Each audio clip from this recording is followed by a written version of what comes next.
Assalamualaikum warahmatullahi wabarakatuh.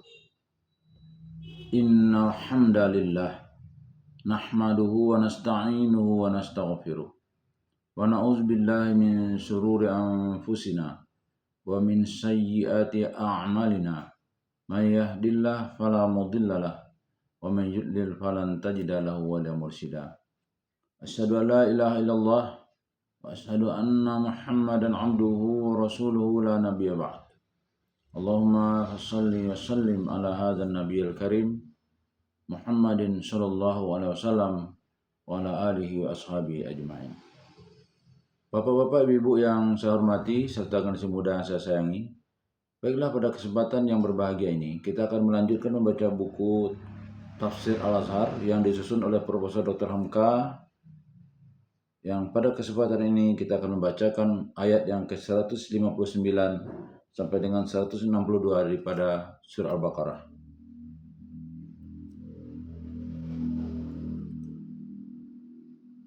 A'udzu billahi minasy syaithanir rajim. Bismillahirrahmanirrahim. Innal ladzina yaktumuna ma anzalna minal bayyinati wal huda min ba'di ma bayyanahu lin-nasi fil kitabi ulaika yal'anuhumullahu wa yal'anuhumul la'inun illa alladzina tabu wa aslahu wa bayyanu fa ulaika atubu alaihim wa ana at-tawwabur rahim. Innal ladzina kafaru wa matu wa hum kuffarun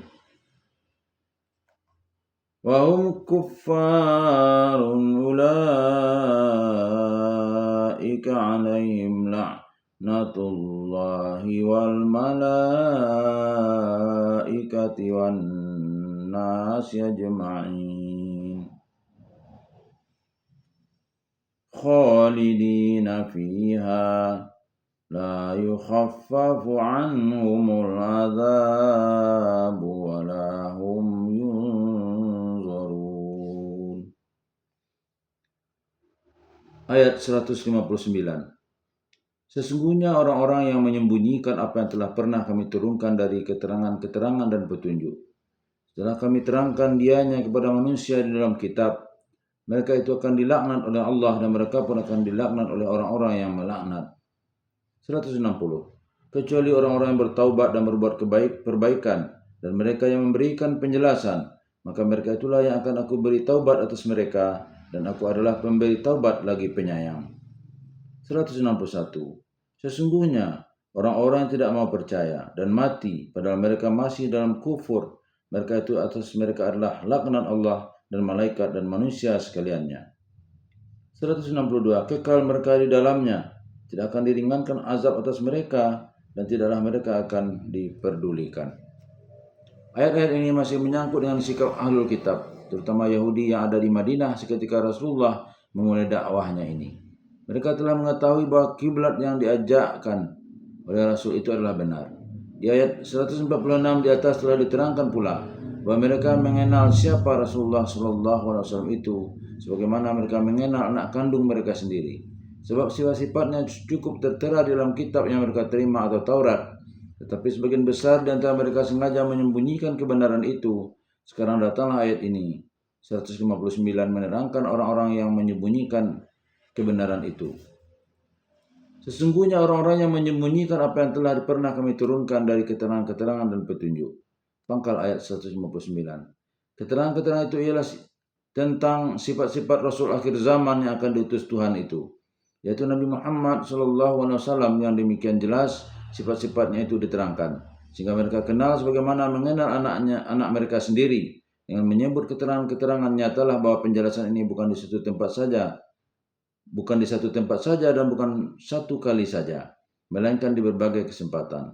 Dan yang dimaksud dengan petunjuk atau hudan ialah intisari ajaran Nabi Musa, yang sama saja dengan intisari ajaran Muhammad SAW, yaitu tidak mempersekutukan yang lain dengan Allah, tiada membuatnya patung dan berhala. Setelah kami terangkan dianya kepada manusia di dalam kitab, artinya segala keterangan dan petunjuk itu jelas tertulis dalam kitab itu sendiri dan sudah disampaikan kepada manusia sehingga tidak dapat disembunyikan lagi. Mereka itu akan dilaknat oleh Allah dan mereka pun akan dilaknat oleh orang-orang yang melaknat. Ujung ayat 159. Orang yang menyembunyikan keterangan-keterangan itu adalah orang yang tidak jujur, orang yang curang, yang telah melakukan korupsi atas kebenaran karena bertahankan golongan sendiri. Orang yang semacam itu pantaslah mendapat laknat Tuhan dan laknat manusia. Kecurangan terhadap ayat suci di dalam kitab-kitab Tuhan hanya semata-mata untuk mempertahankan kedudukan adalah satu kejahatan yang patut dilaknat. Dalam kitab Ulangan pasal 18 ayat 15 telah ditulis perkataan Nabi Musa demikian bunyinya, bahwa seorang nabi dari tengah-tengah kamu dan dari antara segala saudaramu dan yang seperti aku ini, yaitu yang akan dijadikan oleh Tuhan Allahmu bagi kamu, maka akan dia patutlah kamu dengar. Kemudian pada ayat berikutnya, ayat 18, lebih dijelaskan lagi sebagai bersabda Tuhan Allah kepada Musa disuruh menyampaikan kepada Bani Israel, bahwa aku akan menjadikan bagi mereka seorang nabi dari antara segala saudaranya, yang seperti engkau, dan aku akan memberi segala firmanku dalam mulutnya, dan ia pun akan mengatakan kepadanya segala yang aku suruh akan dia.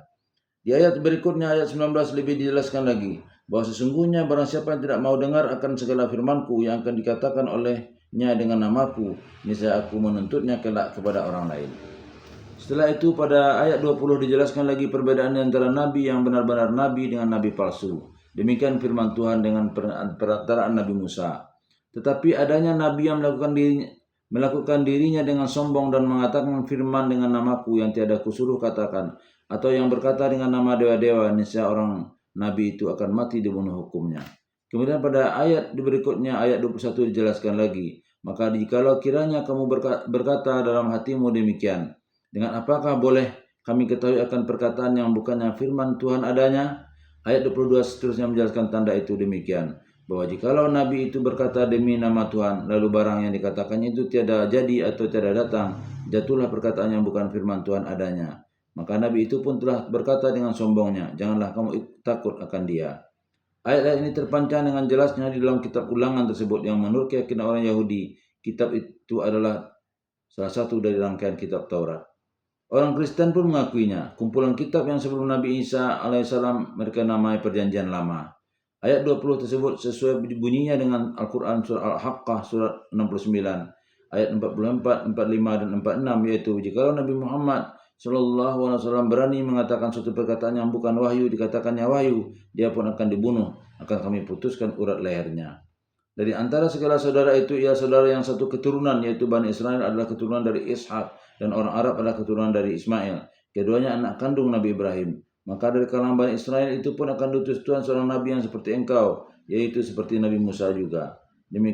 Demikianlah bunyi firman Tuhan itu, yang sampai sekarang tetap terpancang dalam kitab Ulangan tersebut. Tetapi orang Yahudi sengaja menyembunyikan kebenaran itu. Dan orang Nasrani menafsirkannya kepada Nabi Isa, bukan kepada Nabi Muhammad. Padahal kalau dipikirkan dengan tenang dan jujur, lebih serupalah Nabi Musa dengan Nabi Muhammad daripada dengan Nabi Isa. Dan kalau dipikir secara jujur pula, jauhlah perbedaan Musa dengan Isa. Lebih banyak keserupaan Musa dengan Muhammad. Musa dan Muhammad sama-sama lahir sebagai manusia biasa, yaitu berbapa. Bapak Musa keturunan Bani Israel dan Bapak Muhammad keturunan Bani Ismail. Tetapi kebenaran dan kenyataan firman ini mereka sembunyikan. Di zaman Rasulullah SAW masih hidup, benar-benar naskah itu tidak mereka bolehkan jatuh ke tangan orang-orang yang beriman. Tetapi di zaman sekarang dengan kemajuan mencetak dan telah disalinnya kitab-kitab itu ke dalam segala bahasa, tidaklah dapat mereka sembunyikan lagi. Sungguh pun begitu mereka berkeras memberikan tafsir yang lain. Orang Yahudi mengatakan bahwa nabi yang disebutkan itu bukanlah Muhammad, melainkan nabi yang lain masih ditunggu. Dan orang Nasrani berkeras juga mengatakan bahwa nabi yang disebut itu ialah Isa Al-Masih. Sebab kata mereka Isa Al-Masih itu keturunan Daud. Padahal Yusuf yang kawin dengan Maryam, sesudah Isa lahirlah yang keturunan Daud, bukan Isa.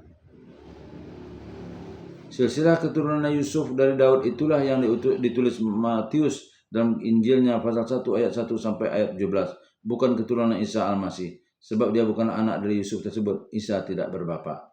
Dan segala puji bagi Tuhan Nabi kita Muhammad SAW bukanlah membuat-buat wahyu sendiri dan bukan menyerukan dewa-dewa. Sebab itu bukanlah beliau mati dihukum bunuh dengan diputus urat lehernya seorang perempuan Yahudi yang jahat telah mencoba meracuni beliau ketika beliau menaklukkan benteng Khaybar. Tetapi cepat beliau tahu sahabatnya Abu Bakar termakan juga sedikit racun itu. Sejak termakan racun itu kesehatan Abu Bakar sangat mundur. Salah satu penyakit yang membawa ajalnya ialah bengkak dalam perut bekas racun tersebut. Seketika ditanyakan kepada perempuan tersebut mengapa dia berbuat demikian keji. Dengan terus terang perempuan itu berkata bahwa kalau dia memang nabi, nescaya dia akan tahu racun itu. Maka yang dimaksud dengan ayat yang akan kita tafsirkan ini ialah penyembunyian kebenaran yang telah mereka lakukan itu karena tidak mau percaya kepada utusan Tuhan. Sampai hatilah mereka menyembunyikan, berani mereka berlangkah curang terhadap yang mereka sendiri mengakui kitab suci. Tentu laknat kutuk Allah lah yang akan menimpa orang-orang yang demikian. Dan manusia pun akan mengutuk selama manusia itu masih ingin akan kebenaran. Apatah lagi tulisan ini tidak dapat dihilangkan melainkan tersebar di muka bumi ini. Orang yang datang di belakang tentu hanya menurut tafsiran yang telah ditentukan oleh orang yang dahulu. Ayat yang tengah kita tafsirkan ini adalah celaan keras atas perbuatan curang terhadap kebenaran. Sebab itu janganlah kita hanya menjuruskan perhatian kepada sebab turunnya ayat, yaitu pendeta Yahudi dan Nasrani, tetapi menjadi peringatan juga kepada kita umat muslimin sendiri. Apabila orang-orang yang dianggap ahli tentang agama, tentang Al-Quran dan hadis telah bersikap pula menyembunyikan kebenaran, misalnya karena segan kepada orang yang berkuasa atau takut pengaruh akan hilang terhadap pengikut-pengikut mereka, maka kutuk yang terkandung dalam ayat ini pun akan menimpa mereka. Terutama dari hal amar ma'ruf nahi mungkar, anjurkan berbuat yang baik-baik dan mencegah daripada mungkar, menjadi kewajibanlah bagi orang-orang yang telah dianggap ahli dalam agama, apatah lagi karena sabda Nabi. Ulama-ulama adalah penjabat waris nabi-nabi. Dirawikan oleh Abu Daud, Tirmizi, Ibnu Majah, Ibnu Hibban, Al-Baihaqi dan hadis Abu Darda. Lantaran itu dalam Islam ulama mempunyai dua kewajiban, yaitu menuntut ilmu agama untuk mengajarkannya pula kepada orang yang belum tahu, sehingga diwajibkan bagi yang belum tahu itu bertanya kepada yang tahu. Kewajiban yang kedua menyampaikan atau mentablighkan. Ulama dalam Islam bukanlah hendaknya sebagai sarjana yang duduk di atas istana gading, menjauhkan diri dari bawah dan melihat-lihat saja di atas. Lantaran itu maju mundurnya agama di suatu negeri amat tergantung kepada aktif tidaknya ulama di tempat itu dalam menghadapi masyarakat. Kalau mereka telah menyembunyikan pula ilmu dan pengetahuan, keterangan-keterangan dan petunjuk, kutuk laknat Tuhanlah yang akan menimpa dirinya. Dan manusia pun mengutuk pula lah. Sehingga kadang-kadang jika terdapat banyak maksiat di satu negeri, maka bertanyalah orang, tidakkah ada ulama di sini? Imam Ghazali menceritakan bahwa sufi yang besar itu, Hatim Situli atau Al-Asam, datang ke satu negeri Islam dan bermaksud hendak berdiam lama di sana. Tetapi baru 3 hari dirubahnya lah niatnya, dia hendak segera berangkat meninggalkan negeri itu. Maka bertanyalah orang kepadanya, mengapa tidak jadi niatnya diteruskan hendak menetap di negeri itu? Beliau menjawab, sudah 3 hari saya di sini, tidak pernah saya mendengar suatu pengajian pun dalam negeri ini. Tidak ada rupanya ulama di sini yang sudi mencampungkan dirinya kepada orang awam buat mengajar mereka. Maka kalau aku tahan lama-lama di sini, akan matilah aku. Kecuali orang-orang yang bertaubat, pangkal ayat 160. Taubat artinya kembali, yaitu kembali kepada jalan yang benar, karena jalan menyembunyikan kebenaran itu adalah jalan yang sesat dan berbuat perbaikan. Maka langkah yang salah selama ini diperbaiki kembali. Lalu mereka jelaskan kebenaran dan tidak ada yang disembunyikan lagi. Atau mana-mana keadaan yang salah dalam masyarakat segera diperbaiki. Sediakan seluruh waktu buat islah dan mereka yang memberikan penjelasan. Terangkan keadaan yang sebenarnya, jangan lagi berbelok-belok, karena kedustaan tidaklah dapat dipertahankan lama. Maka mereka itulah yang akan aku beri taubat atas mereka. Inilah penegasan dari Tuhan, bahwa apabila orang telah kembali ke jalan yang benar, telah insaf, dan keinsafan itu dituruti dengan kegiatan menyelesaikan yang kusut, menjernihkan yang telah keruh, memperbaiki yang telah rusak, dan tidak bosan-bosan memberikan penjelasan, segeralah Tuhan akan memberikan taubatnya, dan segeralah keadaan akan berubah. Sebab yang berubah itu ialah orang yang bersalah sendiri, dan aku adalah pemberi taubat lagi penyayang. Ujung ayat 120. Apabila orang telah insaf akan kesalahannya itu, dan segera dia berbalik ke jalan yang benar, maka Tuhan pun cepatlah menerima taubatnya. Kelalaian sudah segera diampuni, dan Tuhan pun penyayang, niscaya akan diberinya pimpinan, bimbingan dan bantuan kepada orang yang telah mulai menempuh jalan yang benar itu. Lantaran itu maka Terhadap ayat ini janganlah kita terlalu berpegang kepada asbabun nuzul sebab turun ayat, karena sudah ditakdirkan Allah di dalam hikmatnya yang tertinggi bahwa perlombaan golongan-golongan agama akan masih tetap ada di dunia ini untuk orang yang berlomba berbuat yang baik. Maka ayat ini menjadilah hasungan bagi kita yang telah menyambut Al-Quran supaya menghindarkan diri daripada menyembunyikan kebenaran. Mari kita kembali ke jalan Tuhan dan membuat islah dan berikan penjelasan. Sungguhnya orang-orang yang tidak mau percaya, pangkat ayat 161, padahal segala keterangan telah diterimanya dan dia masih berkeras kepala mempertahankan yang salah dan tidak mau berganjak daripadanya dan mati padahal mereka masih dalam kufur, sehingga kesempatan yang selalu diluangkan Tuhan bagi mereka tidak mereka pergunakan. Mereka itu atas mereka adalah laknat Allah dan malaikat dan manusia sekaliannya. Ujung ayat 161. Kebenaran sudah datang, masih saja tidak mau menerima. Alasan buat menarik yang tidak ada selain dari keras kepala atau ta'assub, mempertahankan yang salah. Niscaya kutuk laknatnya yang akan menimpa mereka terus menerus. Sebenarnya kutuk dan laknat dari Allah. Sebenarnya kutuk dari Allah saja pun sudah cukup, tetapi oleh karena kebenaran Allah itu turut juga dipertahankan oleh malaikat yang selalu menyembah Allah dan mensucikannya, tentu terganggulah perasaan malaikat melihat kebenaran disanggah. Tidak pelak lagi malaikat itu pun mengutuk. Dan umumnya manusia pun menghendaki kebenaran dan tidak menyenangi kecurangan dan kekerasan kepala. Niscaya manusia pun turut mengutuk pula. Maka laknat Allah dan malaikat serta manusia itu akan didapatnya terus menerus. Kekal mereka di dalamnya. Pangkat ayat 162. Kekal dalam kutukan walaupun telah hancur tulangnya dalam kubur. Ingatlah nama-nama sebagai Fir'aun, Qarun, Haman dan Abu Lahab yang tersebut dalam Al-Quran. Walaupun telah beribu tahun mereka mati. Kutuk Allah dan kutuk malaikat serta kutuk manusia masih mereka terima. Bahkan jika timbul manusia lain membawakan kekufuran sebagai mereka, terkenang lagi orang yang akan mereka dan mengutuk lagi. Orang ini seperti Fir'aun, orang ini jahat seperti Abu Lahab dan sebagainya. Tidak akan diringankan azab atas mereka, yaitu azab di akhirat di samping kutukan di dunia, dan tidaklah mereka akan dipedulikan. Ujung ayat 162. Akan dibiarkan mereka berlarut-larut dalam siksaan akhirat. Di dalam permulaan surah Al-Baqarah sudah juga diterangkan tentang kufur atau orang kafir. Puncak kekafiran adalah mengingkari adanya Allah atau mempersekutukannya dengan yang lain, atau tidak mau percaya kepada adanya hari kemudian atau kiamat, atau tidak mau mengakui wahyu, atau berkata tentang Allah dengan tidak ada pengetahuan. Pendeknya segala sikap menolak kebenaran yang dijalankan agama dan mempertahankan yang batil yang telah diterangkan batilnya oleh agama. Billahi taufiq wal hidayah. Wassalamualaikum warahmatullahi wabarakatuh.